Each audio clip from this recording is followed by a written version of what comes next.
Masechet Baba Batra, Daf Pe Nu Mishnah, Halokech Perot Shovach Mechavero Mafriach Bericha Rishona. If someone buys the produce of a dovecote, I'm not buying the dovecote itself, that the seller is keeping, but the buyer wants the produce of the dovecote, which means doves that will be born there, that the buyer can come and take. Now here's the basic principle. He can take many of the doves, but he can't take all of them or so many that there won't be any doves left. The way a dovecote works is you leave some there, and there's enough that they want to stay there because they're with their family. A dove wants to be with at least two other doves, its mate and a child and an offspring, or two offspring, and then it will stay there because it has that companionship and that family there. If you take too many of them and then you'll leave a mother without any offspring there, then it's just going to go away and not come back. And then you'll empty out the whole dovecote, and then that is ruining the principle. So the buyer can take the produce but not the principle. And therefore, someone who buys the produce of a dovecote has to leave, mafriach means he leaves it behind, the first pair of the brood. Generally, doves lay two eggs at a time, and so he has to leave those, and they have to stay there and grow up there. And then the next brood that it will have in a month or whatever afterwards, that he can take for himself. Gemara will elaborate. Perot kaveret notel shelosha nechilim umesares. If I buy the produce of your beehive, I can't just take all the bees, because then you will have no bees left in the hive. The way beehives work is that, we're going to learn a lot of interesting biology here today, is that once it has a lot of bees, a swarm leaves the beehive, some thousands, but not all of them, and they go and they make another hive somewhere else, and they start from fresh. Meanwhile, the ones that stay behind reproduce, and then at some point another swarm leaves the home and make their own new hive, and the ones stay behind. So if it's owned by just one person, so he'll allow that to happen, and at some point he wants them to now produce honey, so he will stop them from make them impotent, stop them from reproducing, so that they will spend their time eating the honey. So if I buy the produce of a beehive, so then I'm allowed to take three swarms that leave it. I can take all those bees, but I can't take more than that, because then that will deplete the beehive so much that it won't reproduce on its own. It'll be left with too little. So I take the three, and then the owner will make the rest impotent, so that they will stay there and make more honey, and then that's it. Chalot devash maniach shete chalot. If I buy from you the produce of your honeycomb, so I can take many of the honeycombs, but not all of it, because then the bees will have nothing left to eat.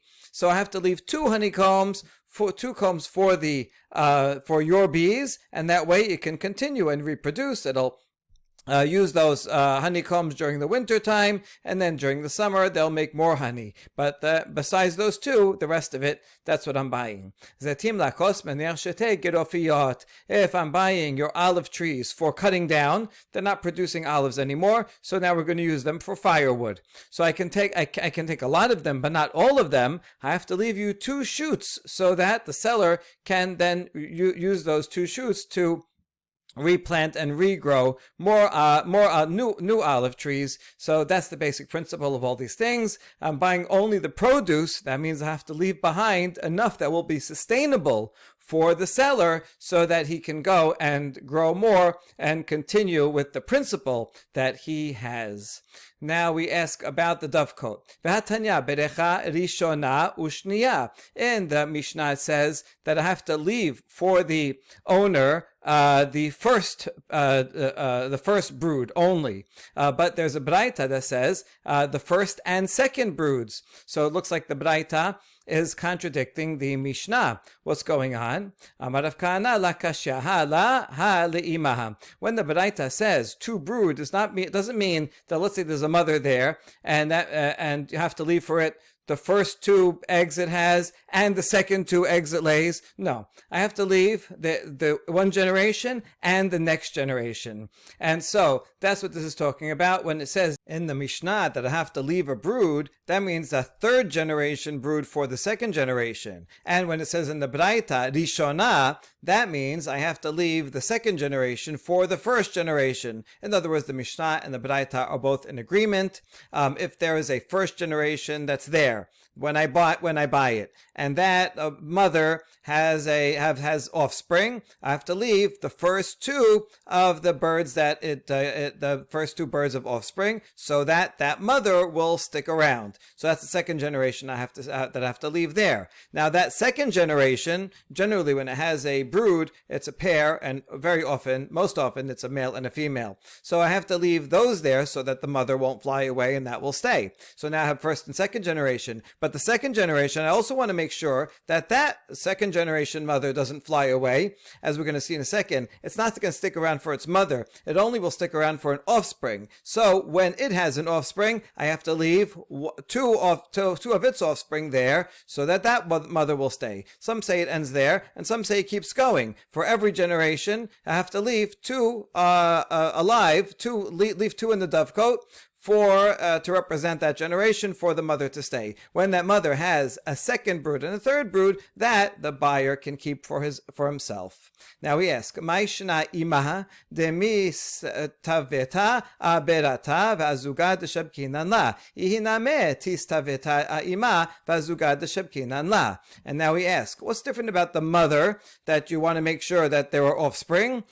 So that, she's attached to her daughter and her mate, right? You have the mother there. She has a mate. Good, that's one friend. And she has a daughter. That's two friends. So she'll stick around for them. But then you could ask the same question about the daughter. The daughter then has a mate and it has its mother. That's also two friends. So it should stick around. And therefore, I should only require, if there's one generation there, just require a second generation. And they're a nice, nice, happy nuclear family. And they can all stay there. So that should be sufficient. Why does the Braita come and say I have to leave offspring of the second generation? I have to leave the third spring offspring even for the second generation. What do I need that for? And the answer is, Ima berata mistaveta, berata ima la mistaveta. A mother is attached to a daughter. A daughter is not so much attached to a mother. Sometimes we see that in humans as well. Parents really need their children to be around, but once the children grow up, that's it. They want to go off and stay in college or stay wherever they are. Okay. Perot kaveret notel shelosha nechilin umesares. Now we learned that the produce of a beehive, the buyer can take 3 swarms of bees that leave the original hive, but that's it. Then the seller will make them impotent. Bame mesaresan. How do you make the bees impotent? What do you do? A little surgery on them? Very little. Amar Rav Yehuda Amar Shemuel bechardal. Shemuel explains that you feed them some mustard, and the mustard makes them not want to mate anymore. Instead, they go and produce honey. Amri b'ma'araba mishmed Rabbi Yosef bar Hanina lo chardal mesarasan ela mitoch shepihen had chozrot ve'ochlot et dub shenan. In the West, they say in the name of Rabbi Yosef bar Hanina that they explain the way it works. It's not that the mustard itself makes them impotent. It's not like it's a poison or something, but rather when they eat the mustard, then their mouth stings because it's so bitter. And then they have to go eat honey to alleviate that stinging. Once they eat a lot of honey, then they have to go and replace that honey. So then they're busy making honey and they don't reproduce, which is good because there was already a lot of swarms. And if they keep swarming and reproducing, there won't be anybody left. They get weaker, they get fewer. And so this is what the owner would do to get them to stop. And this is the origin of honey mustard.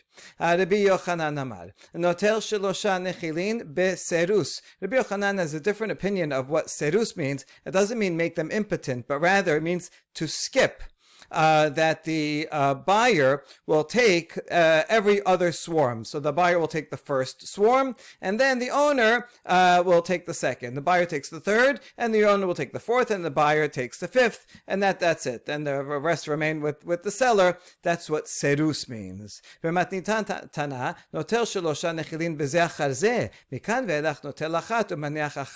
Braita has yet another possibility. It disagrees with the Mishnah. and says that the buyer takes the first three, one right after another, and then after that, the buyer gets every other swarm, so that the owner, okay, he can part with 3 swarms and still have enough left, but after that, he needs every other to replenish the original, but the buyer can get actually more than 3 altogether. He's going to keep getting every other one.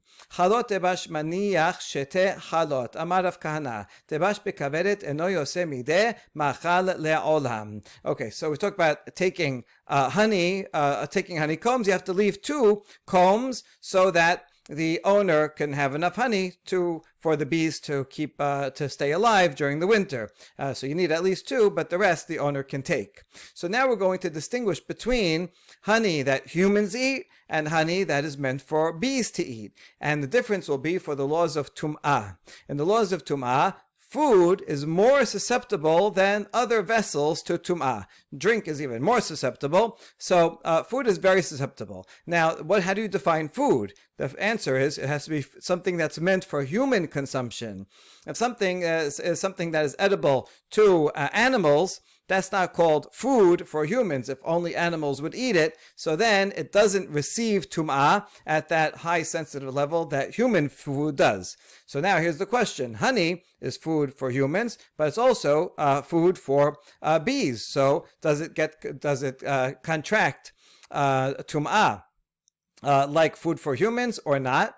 Rav Kahana's opinion is that the honey that's in the beehive never leaves its status as food, meaning food for human food, even though it's in the beehive, and certainly for sure if you take it out and intend to eat it, but even if you didn't take it out, you left it in there, the basic assumption is that it's already considered human food and it does receive tum'ah.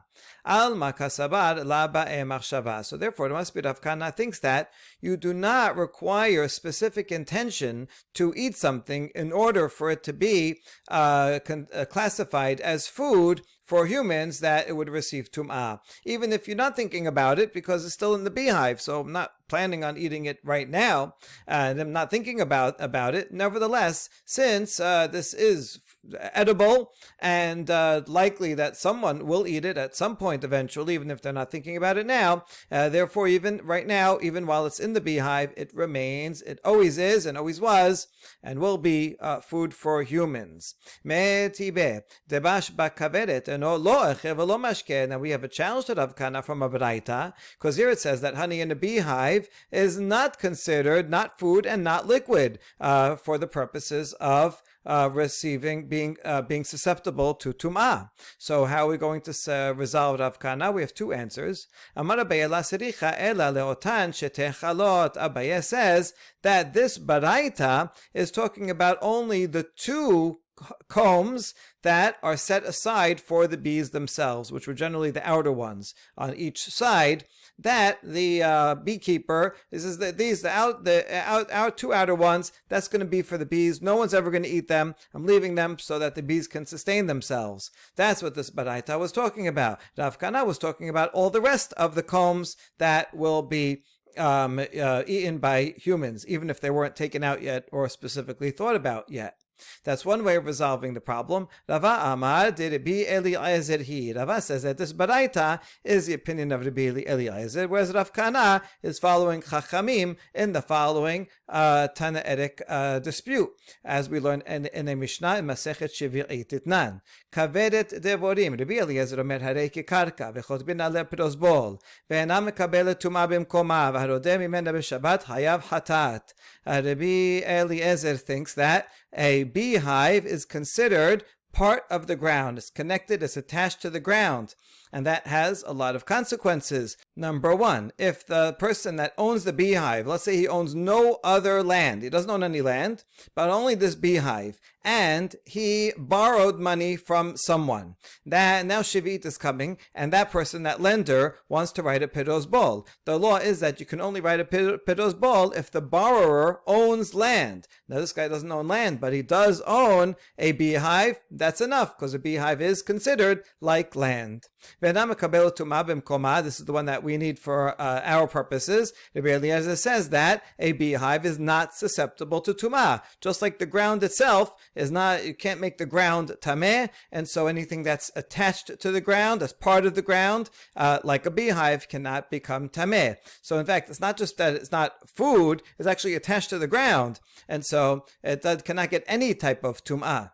And someone who takes honey on Shabbat from out of the beehive is liable, if he does it by mistake, is liable to chatat, because it's like uprooting something, just like something that's growing from the ground. You take a carrot and you uproot it from the ground. That is a melacha. If you do it by mistake, then you're chayav chatat. So too, the honeycomb is considered attached to the ground, and if you uproot some honey, then that's considered removing something, detaching it from the ground. And that's all the opinion of Rabbi Eliezer. And so this baraita here that says it's not food and not drink, meaning it doesn't become not susceptible to tumah, is because that's follows Rabbi Eliezer, that's attached to the ground.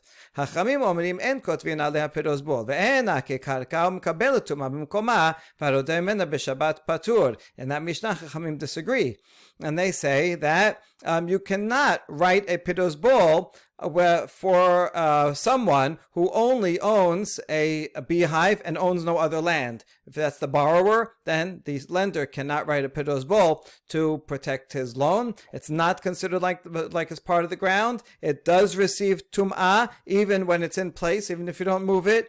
And someone who takes honey from it on Shabbat is patur because it's not part of the ground. It's like just going into a jar and taking something out of a jar, which is permitted.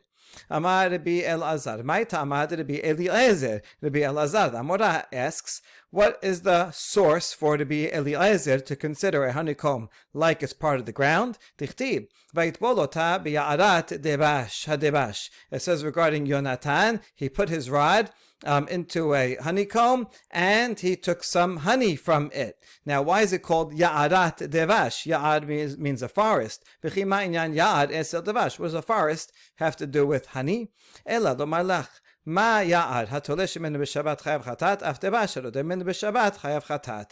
It's called a forest in order to teach us this very lesson. Just like in a forest, if someone picks some fruit or a branch from something in the forest on Shabbat, he's liable to bring a sin offering. So too, regarding honey, someone who takes honey from a honeycomb that's in its place on Shabbat is liable to bring a sin offering. That's the source for Rabbi Eliezer.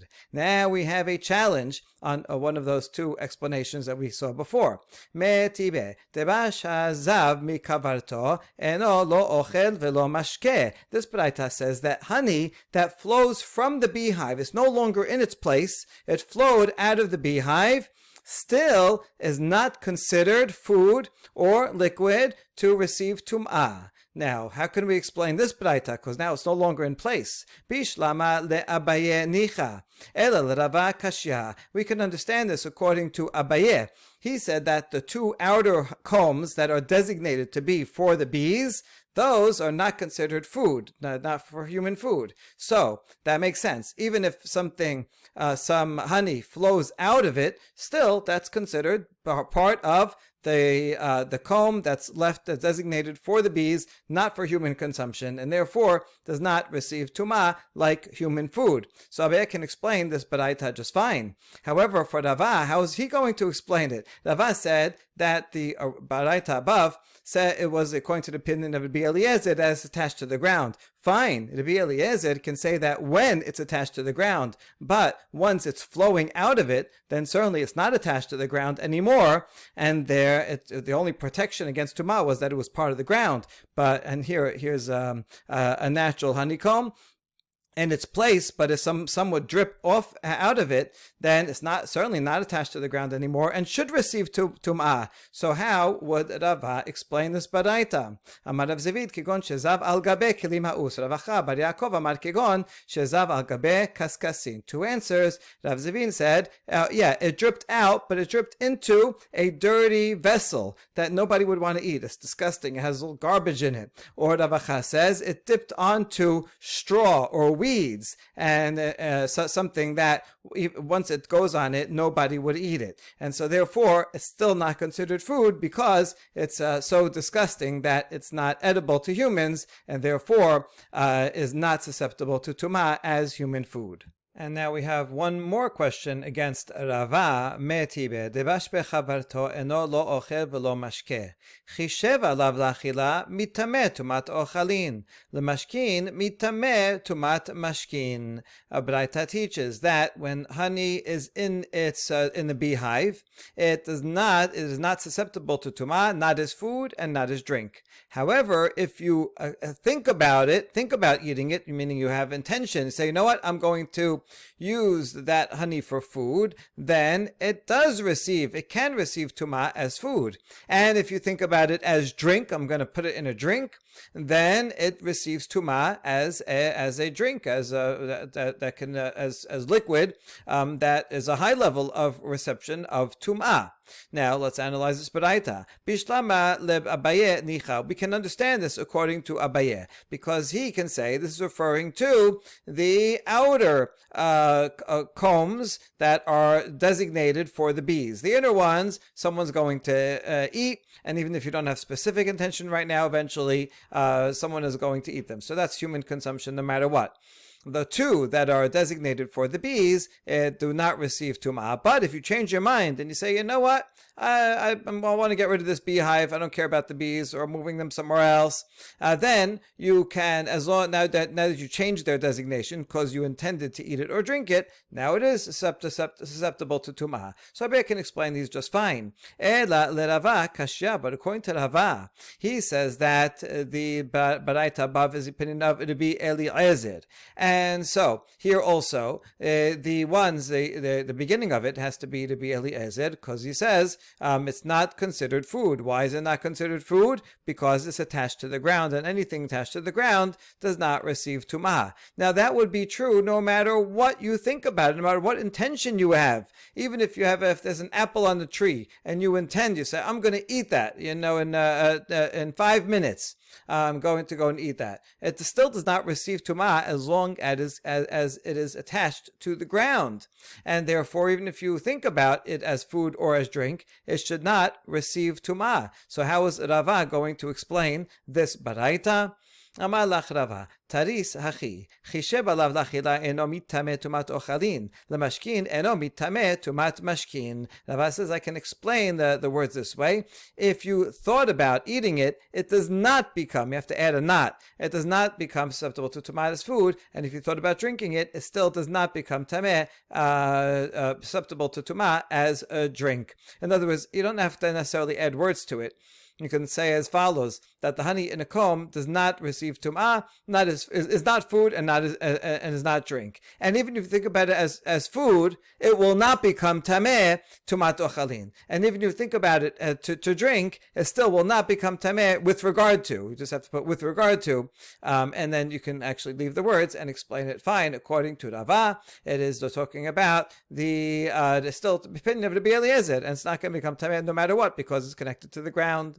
Tanya kevetet Rav Kahana tevash bechavarto mitame tumat ochalin shelo b'machshava. And finally, we have a baraita that supports Rav Kahana, the opinion that we started with, because it says that honey in a honeycomb can receive tum'ah, is susceptible to tum'ah as food, even if you don't intend to eat it, just because eventually, probably you are going to eat it, and therefore it is considered food even now, even without intention, even while it is still in the honeycomb. So there you go. We have a baraita that supports Rav Kahana. Next, zetim lakos maniach shete girofiot. If I buy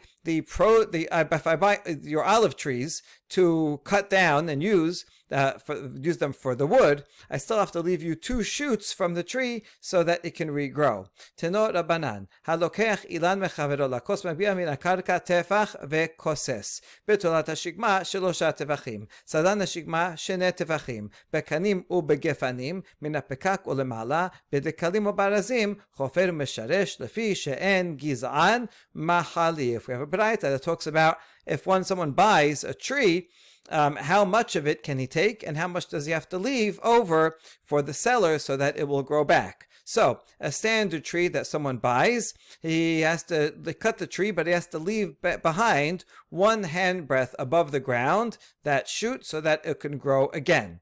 If it's a young sycamore tree that has never been trimmed yet, then he has to leave 3 handbreadths, which is significantly more, because it needs more there to grow back. But if it's an old and large sycamore tree that already has been trimmed and you already took branches from it, so its roots are nice and strong, then therefore you only have to leave 2 tefachim above the ground and it will still grow back.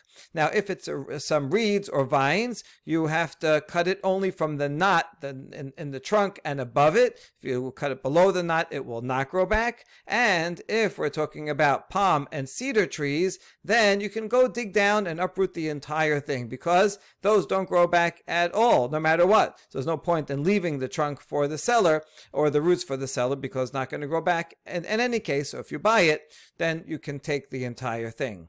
Now we ask a question on this baraita. Is it true that for a young sycamore that was not trimmed before, it requires 3 tefachim from the ground until where you cut it in order to grow back and be good? We're going to see the following Mishnah that implies that even if you cut it just 2 or just 1 tefachim off the ground, still it's actually good for it and it will grow back. And what do you mean he? And kosesin betulat hashikma b'shevi'it mipnei shehi avoda. It's Mishnah Shevi'it that says one is not allowed to cut an uncut sycamore tree that's it's young, it hasn't been cut before, during the Shevi'it year, because that's considered working the ground. In other words, if you cut it, then it's actually good. It's like it's trimming it and makes it grow back even better. So that's improving the ground, which you cannot do on Shevi'it. What you can do is you can cut it in a way that is bad for it, because you're allowed to take things on Shevi'it that grow on by themselves, but you can't work the ground in a way that improves the ground. And so the Biyudah is not machloket, he's explaining the law more precisely. The Biyudah omer, kedarko asur, ela magbi'a asarat tefachim v'koses, o gomem me'im ha'ares. Me'im ha'ares hu dekashe ha'idach ma'ale la. So the Biyudah explains that you cannot trim a sycamore tree in the normal way that you would in a non-Shevi'it year, because that means you're cutting it in a way that you get some of the branches, but you help improve it to grow more later. That you cannot do on Shevi'it. So what can you do? Well, you can either go cut it from above 10 handbreadths, or, here's the part that's relevant for us, you can cut it even with the ground. So if you cut it all the way down, even with the ground, then that you're getting lots of wood, and that's bad for the tree. That you can do on Shevi'it, because you're not improving the tree, you're not improving the land. So we can infer from here that when you cut it even with the ground, that's when it's bad for the tree, it's harmful. But if it's higher than that, even just if it's 1 tefach or 2 tefachim, then it's good and it will grow back. So this is a contradiction. How come up above you said that you have to leave 3 tefachim for the seller? If I'm buying the wood of the tree, I have to leave you 3 tefachim so that it will grow back. From here, it sounds like even if it's just 2 or 1 tefach from the ground, still it will grow back, and it's better than before. Amar Abaye, shelosha tefachim ma'alela, me'im ha'aretz v'dai kashila, mikan ve'elach, la mikshe kashela ve'lav il aluye ma'alila. Abaye explains that we have certain definitions. If you leave 3 tefachim off the ground and cut it above that, then that's for sure good for the tree. It will grow back nice and strong. If you level it with the ground, for sure it's bad for the tree. In between 1 tefach or 2 tefachim off the ground, it's neutral, not bad and not good. And therefore we apply these different definitions in each situation appropriately. Gabe Shevi'it abdinan midi devadai kashila. Gabe mikachu mimkar abdinan midi devadai ma'alila. When it comes to the law of Shevi'it, we want to do something that for sure is detrimental to it, because we don't want to improve the land. So we're not just going to do a neutral thing. Who knows, maybe it's a little good, a little bad. No, we want to go all the way down, cut it at the ground level in a way that for sure will be bad for it, that's permitted. And regarding buying and selling, we have to protect the rights of the seller. He only sold the wood of the tree, but he has a right for it to regrow, and therefore we want to cut it in a place, not that's just neutral, we want to do it in a place that's actually beneficial to it, and that's why that requires 3 tefachim, and that answers the question. Lastly, b'tikalim u'barazim hofer u'mesharesh lefi she'en giz'an machalif. The Baraita taught that palm trees and cedar trees are not going to regrow at all anyway, and therefore, if I sell you their wood, you can cut it down all the way and even take their roots, because leaving it is not going to help any. So if I sell a cedar tree or palm tree, I know that I'm selling the entire thing. Ve'erez en giz'o machalif. Now, is that true that for a cedar tree, its trunk will not replenish, will not regrow? We have a proof the other way from the following derasha. V'hadarish Rabbi Chia bar Lul Yani. Ma dichtiv sadik katamar yifrach kerez b'Lebanon yiskeh.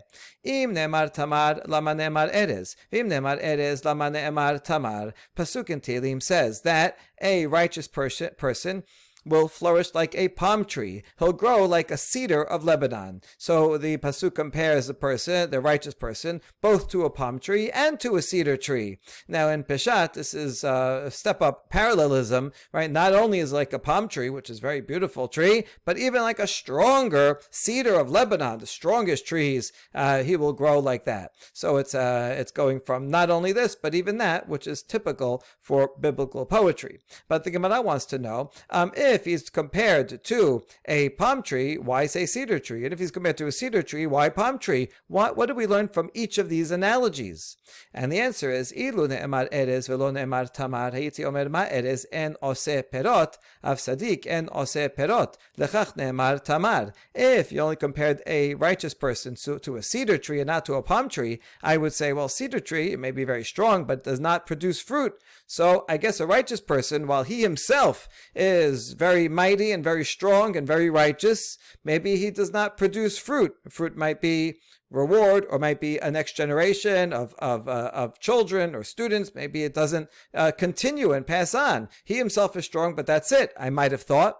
And that's why it says he is like a palm tree, to show that a tzaddik is a fruit-bearing tree, and the righteousness that he does continues and inspires others as well, and has future good. V'im ne'emar tamar v'lo ne'emar erez, hayiti omer ma tamar en giz'o machalif, av sadik en giz'o machalif, dekach ne'emar erez. This derasha continues and says, if the sadik was only compared to a palm tree and not a cedar tree, then I would say, well, it's like a palm tree in that its trunk does not replenish, and so too a sadik does not replenish. Once it's gone, that's it. Or if something bad happens to a sadik, and then he will not recover. And so I might have thought that Sadiq is like a tamar that does not replenish, and that's why it says it's like a cedar tree, and even after it's cut down, it still will come and replenish. Even if it's just cut down to the trunk, it will regrow and be able to revive itself. What do we learn from here? Well, that's true that a palm tree does not regrow, but here it says a cedar tree does regrow. So this derasha is in contradiction to the baraita above that says both a palm tree and a cedar do not regrow. And the answer is, we're dealing with different types of cedar trees. There's lots of different species of cedar trees. Some do grow back and some don't grow back, and that resolves both of those sources. They're talking about different species. And how do you know that there are different species of cedar trees? Kedraba bar Rav Huna, Damar Rabba bar Rav Huna, Amri be Rav, Asara mine arazim hem, Shenemar, Eten bamidbar erez shita vehadas ve'es shamen asim. So we know this from the statement of Rabba bar Rav Huna, because he says that they said in the Bet Midrash that there are 10 types of cedar trees, and it quotes a pasuk from Yeshaya, and it quotes the beginning of the pasuk, but if you look at the whole pasuk, it actually mentions 7 different types of trees.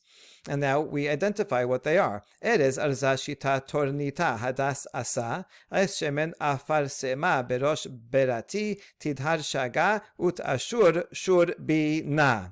Erez is a cedar tree, Shita is a acacia tree, Hadas is a myrtle, Et Shemen is a balsam tree, Berosh is a juniper, Tidhad teak, and Te'ashur is a cypress. Now we ask, Kane Shibahave, you told me that there are 10, but actually I only see 7 here, right? Rav said they said 10, but this lists only 7. Ki atarav dimi amar hosifu alehen alonim almonim almugim. Alonim butne, almonim balute, almugim kasita. It's true, that pasuk only lists 7, but you have to add 3 more that happen not to be on that list in the pisukim, and they are the almonim, which is a pistachio tree, that's alonim, almonim is oak, and almugim is coral trees. Ikadamre, or 3 other candidates for the 3 extra types of cedar trees are aronim, armonim, and almugim. Aronim are, armonim dulbe, almugim kasita. It's actually aronim is laurel trees, armonim plane trees, and almugim coral trees. So we learned a lot about bees and birds and trees, all lots of biology today. Baruch Adonai le'olam, amen ve'amen.